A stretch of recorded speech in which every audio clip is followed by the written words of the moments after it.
the past is very much alive.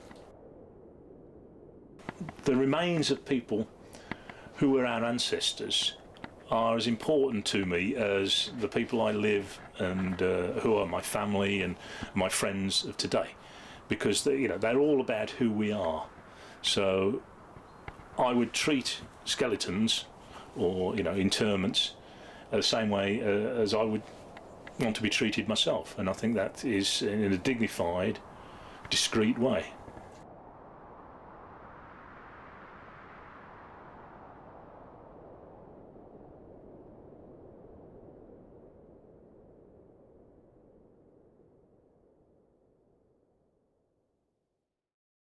And also the All Blacks, I haven't seen them out how bloody wet and slippery it is. They always catch it. I've got no archaeological background till I started here, but it's become addictive. Nothing would get done if it weren't for a team of supporting volunteers. So the community is very, very important. Some are more interested in the digging, and some are interested in the processing, and some are interested in the mathematical side, all the measurements and recording. So it's brought us together, and we're quite a close-knit group. I think it's good for the village to have Whitehall Villa on our doorstep. Community archaeology is about the interaction with the general public to record the past. So it's about giving opportunities for people to learn archaeological skills and to have some input into how their heritage is recording, and raising their awareness, the general awareness of what archaeology and what the past is all about. And you're actually interacting on a level where you can see the excitement about what an area means to people, locality, and how they live in that area, and their link with what went before their ancestors.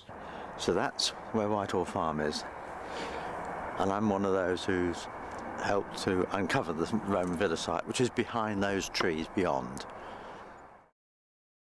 The Whitehall Villa Research Group meets every Tuesday, and this afternoon we're going to be talking about how we're going to actually organise and carry out the reinterment of an Anglo-Saxon group of skeletons that we excavated a few years ago. If you want to read them. Well, I'll probably do that. Yeah. But the essence of this session, therefore, is really to think about what we've got there, what we've got here, how that's going to work out, your ideas. So I think perhaps the best thing is, have you all got something to drink? Not yet. Shall I go through what we've got here, and then we'll start to get the skeletons out? This is basically cardboard with cane covering and material. And I've just bought this as an example. It isn't necessarily what we'll buy, but it's a good starting point. It's £12. So we've got how many skeletons? We've got about 9 skeletons to reinter. So it's not an exorbitant amount. So, I mean, personally, I don't think that's too bad.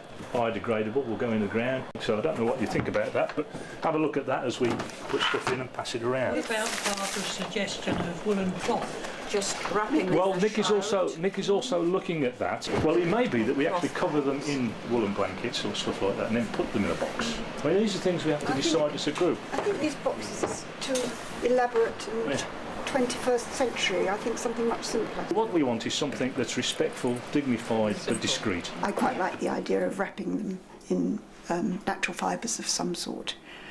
I didn't like that box. I mean, it didn't. I hope nobody thinks of burying me in one of those. Have you all had a chance to look at that document, those documents? Yeah, just thinking it makes it look a bit of a charade to me, that document. I agree. To me, you've got to go, what have we done to them? Yes. They were laid out with respect, with grave goods. Yeah. We dug them up. There's probably bits of them still in the ground. Well, I think we're better than that. No, there's bound to be, even if it's only the residue from the tissues. So I think we can't give any sort of ceremony because we don't know what ceremony they had at the time. So we'd just be making a spectacle of it if we bless the countryside and we bless this and drank mead and all the rest of it. We ought to put them to peace with the absolute minimum and say sorry. The one thing that really matters is to make sure they have a proper burial again. But as long as we have due respect for them, so be it. They may have been Christian, but whether they were or not, whether they knew that they're saved through Jesus and that God loves them, I would want to say that God does love them and they were on that journey, and so therefore it would seem appropriate to offer prayers for them, as well as to try and comply with what would have been their cultic heritage in reburying the bones. So I bought a replica Anglo-Saxon spearhead.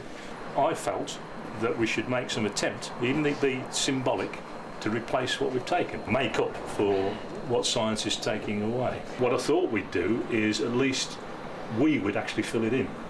Because somebody mentioned this to me before, we dug them up, so we should fill it in.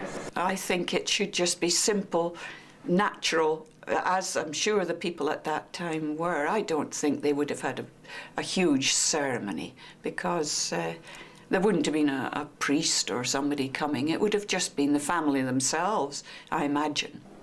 But maybe, a few flowers or something. I'd like people to bring flowers to my funeral, so I think it would be quite nice to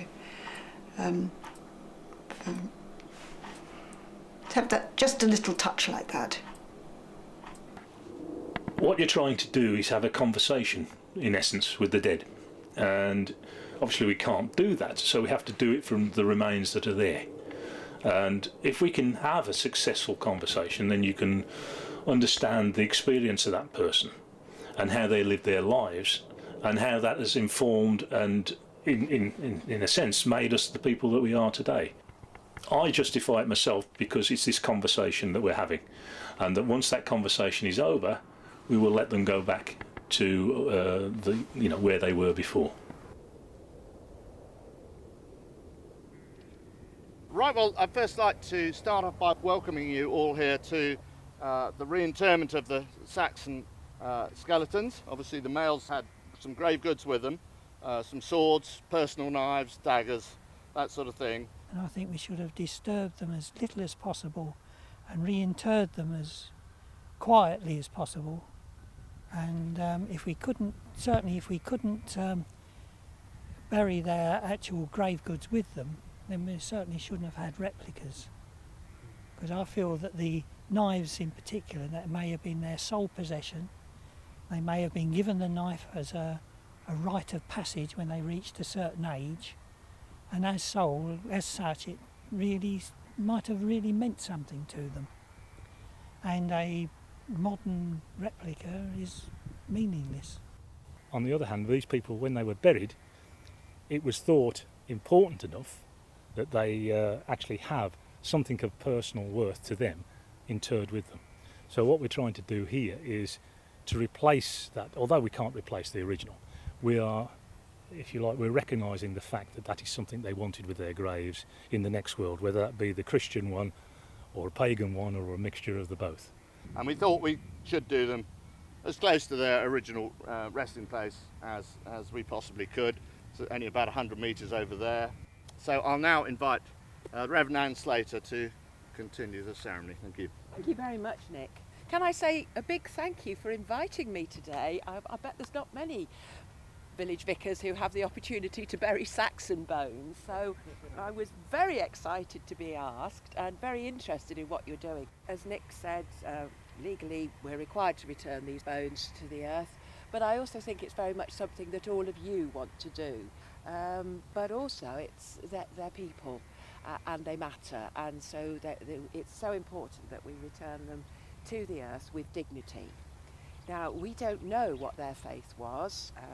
As you said, Nick, it was round about the time that Christianity was coming to England, and I understand they were found buried east-west, so they could well have been Christian burials, the original ones. And so now, let's have a little time of silence, because you've all been involved in this, and it must be a very special day for you today. So let's give thanks to God that these bones were discovered, and thanks for all that we've been able to learn from them and all that this dig has meant to everybody here.